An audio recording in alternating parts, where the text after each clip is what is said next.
ఎవ్వరూ గొప్పగా పుట్టరు. దృఢ నిశ్చయం మరియు పోరాటం గొప్ప వారినిగా చేస్తాయి. ఎదుటి వారిని ఎగతాళి చేసే ముందు మనమేంటో ఆలోచించుకోవాలి.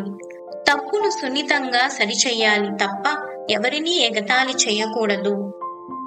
మీరు మీ లక్ష్యాలను సవరించాలి లేదా మీ నైపుణ్యాలను పెంచుకోండి.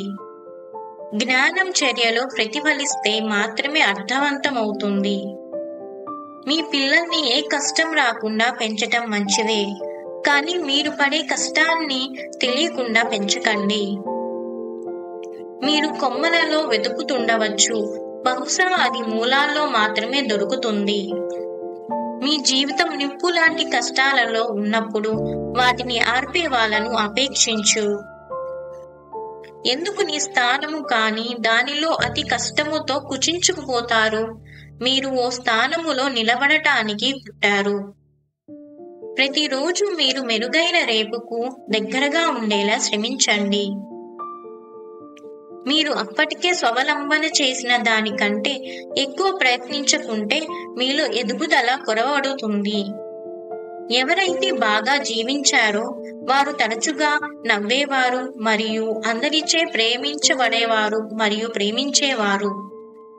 ఇలానే బ్రతకాలని నేర్పించేవి పుస్తకాలు, ఎలా అయినా బ్రతకొచ్చని నిరూపించేవి పరిస్థితులు.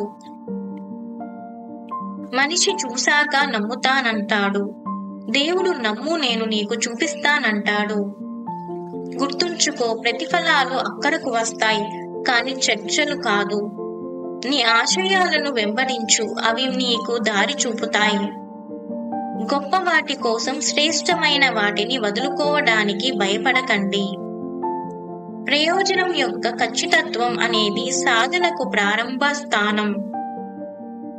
తప్పిదం దగ్గర ప్రయత్నం ఆపటం కంటే ఇకపై ఏమీ చేయాలనే దానిపై దృష్టి పెట్టడం మంచిది. ఖర్చయిపోయిన డబ్బుని మళ్ళీ సంపాదించవచ్చు, కానీ ఖర్చయిపోయిన కాలంలో ఒక క్షణాన్ని కూడా తిరిగి సంపాదించలేం. సమయాన్ని డబ్బులా కాదు, ప్రాణంలా కాపాడుకోండి. ఒక పువ్వు దాని సొంత సంతోషం కోసం వికసిస్తుంది,